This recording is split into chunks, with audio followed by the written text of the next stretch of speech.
Hey guys, it's Gundam Boy, and today we're going to be looking at all the AR weapons. And today will be the Liberator, the Fast Liberator, the Forgotten Liberator, the Bad Liberator, the Halo 2 Battle Rifle, and the Adjudicator. And major shout out to Highware, I see you over there, Mr. 50 bucks for the support. Thank you everybody for supporting me on my Ko-Fi, and we will get straight to the video. Bussy. First up, we have the Liberator, which is the balanced gun of the family, having both good handling, fire speed, and now the new buff going with 80 damage, a capacity of 45, recoil of 14, and a fire rate of 640. This gun is probably the most simple assault rifle, but oh, it's so good. And to trim down the time so it doesn't feel like I'm talking about the same gun for over and over and over again, I'm gonna condense this down with the carbine as well, because functionally it's the same gun. The only difference is that it has the recoil of 25 and a fire rate of 920. And with its high fire rate and its lack of a scope, this gun has more of a limited range in how far you can engage. This gun shoots! Oh, we're gonna need a cameraman. These guns feel pretty much identical other than the fact that the carbine can shoot this fast. And against the lesser chaff of the automaton front, the Liberator with its new damage increase actually feels way better to use now. I feel like I could kill more of the bigger chaff enemies with no problem. And the gun is so precise that you can take out heavy dev arms to just shut them down. And it's not that bad at being it's not that bad for headhunting either. This gun is pretty stable. When it comes to the carbine though, it does pretty much the same but faster, firing more bullets at faster speeds, meaning more damage in a shorter amount of time. But if you're gonna fire this thing at a longer range, I'd recommend you try to go into a burst, because this gun kicks all over the place. I actually find myself having a hard time though trying to aim for the head using this gun just because it kicks a lot. And since this gun doesn't have a lot of stagger and its light pen means you can just spray at his face until you hopefully get it. And since you're shooting at him, it's still considered suppressing fire, so their aim will be bad. Like spraying the dog with the hose. Recommend aiming for the midsection of the automatons though if you're gonna use this gun. It's just so much easier. On the bug front, this weapon is a lesser chaff slayer, but I would say against something like the Brood Commanders, you could be in some risky situation. And since this gun is a light pen, unless they face their ass towards you, Hive Guards and Bile Spears can be a little annoying to go up against while using one of the Liberators. While not effective against the armored targets, it's pretty good against the rest of them. And for Brood Commanders, if you shoot their legs out, you can slow them down so you can focus on other targets. Against the Voltless, I wouldn't say it's anything impressive about how it kills, considering all the other weapons we have access to, but it is a good crowd controller. And against things like Overseers, be prepared to dedicate a good portion of your magazine to these guys, because their armor can be pretty annoying. And their head is actually harder, so light pen doesn't do anything against it, so you have to aim for body shots most of the times anyways. And the weapon, STA-52, is pretty much a Liberator at heart. It doesn't have anything that makes the gun stand out. It has a fire rate of, 790, which makes it shoot faster. It has a capacity of 56, and just recoil of 19. So, more ammo, more recoil, and more fire rate. The STA-52 also runs a iron sight looking scope over here, and its reload is actually a bit slower than the normal Liberator. You wanna see my impression of people who use the Eruptor at close range? I can't pay the super.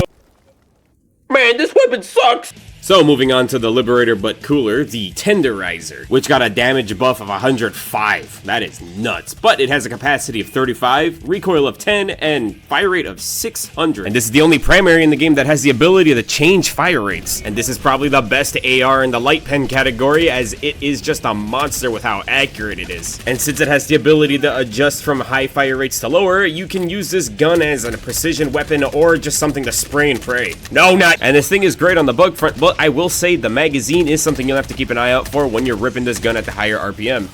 It does way better at killing both lesser and greater chaff enemies unless they're armored. So the Tenderizer is basically the best Liberator, if you get my gist. Moving on to my second most hated gun, we're going to be covering the Liberator. Hey, you gotta change camera angles, that's too high. Oh, sorry. Oh, there we go. That's better. So possibly one of the most confusing weapons in the game. It has a damage of 65, capacity of 60, recoil of 28, and a fire rate of 400. But the main gimmick with this gun is the staggering and stunning. The only buff this weapon received was a fire rate increase, which was much needed because it shot like a grandpa in the past. And I'm trying to like this gun, but it's just really hard to use against something like the bots when I want to just kill them already. Like, this weapon is, like, good on paper. It has a lot of options for team play, but if you're running this by yourself, against the bots, I just would bring something better. So, I brought it over to the bug front, and yeah, sure, it's great that you can stop Bile Spears, but does it really matter when you can't focus on it when there's enemies surrounding you? But this weapon has a lot of team play potential. I just don't know if I would really use it by myself. This weapon's great at staggering things like Overseers, but I will have to make the point again, why would I stagger him when I could just kill him? I have to spend so much of my magazine to get this guy down, and you can't aim for his head either. It's fucking light pen. Going up against the Voltless, sure, you can push them back, but just like on the bugs, you'll eventually get surrounded and want to use something better. But I guess it's good if you just want to force this guy to fall backwards over and over again. If the Tenderizer was the gun that pulled all the positive traits of good weapons, then the Concussive pulled all the worst ones. I mean, it is a good gun for team play if you guys like to cover each other in that dynamic, but the Concussive by itself is just not it. You have to rapidly land shots to keep these guys in check, and if you're getting completely surrounded, it's kind of hard to juggle between the two. But I can't justify bringing this gun because just quit the hitting and finish the job! And so we have the most unloved and misunderstood gun in the family. Hey! It has 60 damage, capacity of 45, recoil of 18, and a fire rate of 640. But the main stake of this weapon is that it is medium armor pen, allowing you to go up against some of the automaton scout striders and shoot them right in the crotch. Though you'll have to dedicate a fair amount of your ammo to killing them, which is the main drawback of this weapon, in my opinion. And it's not a terrible gun for headhunting either. I've found myself going for headshots against all the dev units with this weapon specifically. And despite having medium armor pen rounds, I think you get the best mileage out of this gun if you just still try to aim for weak points to begin with. 1 headshot.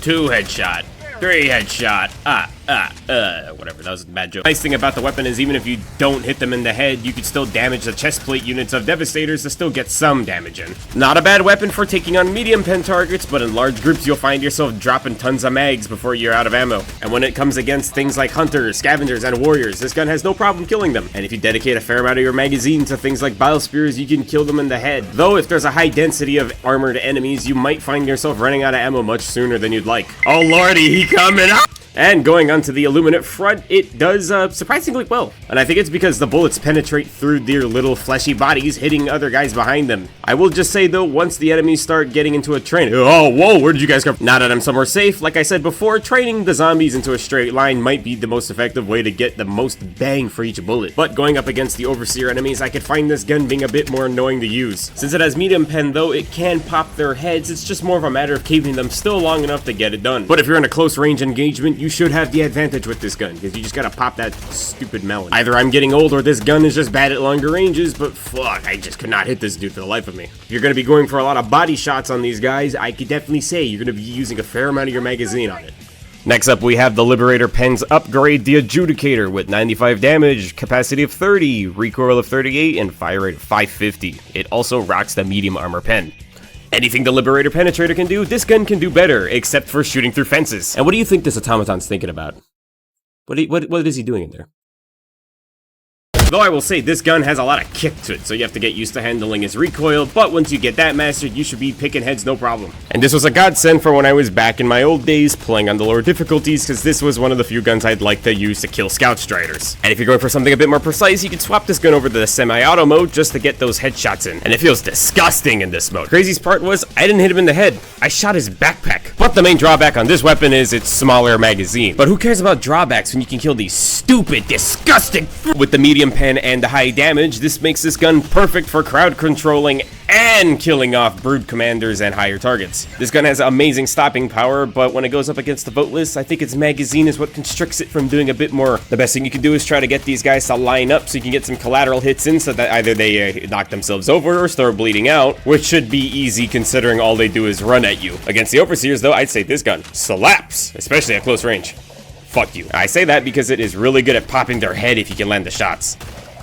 No, not that head, but overall not a bad option if you need to take out Overseers. But that's it from me today. Be sure to leave a like and a comment down below and tell me what you guys think or like or do or breathe.